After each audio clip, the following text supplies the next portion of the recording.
দর্শক, আমি যাইতেছি বিয়ে খাইতে। তো বিয়ে খাওয়ার আগে কিছু ঘটনা। এই যে বিড়ালকে খাবার দিলাম। তো দর্শক, বিয়ে খাইলাম, বিয়ে হয়ে গেল। বিয়ে হওয়ার পর কিছু ঘোরাঘুরি, আমরা দুই ভাই মিলে কিছু ঘোরাঘুরি করলাম। কিন্তু আমরা পাশে ঘোরাঘুরি করতে করতে ওপাশে কাজ হয়ে গেছে। আমার ভাইয়ের বাচ্চা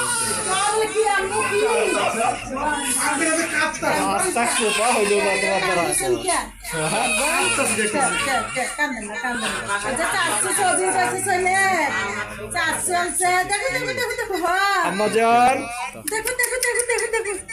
হাত মুখে দেওয়া যায় না।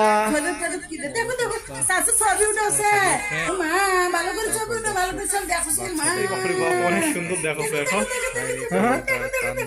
ও তোমার ঢাকার চাচ্চু দেখবে। মা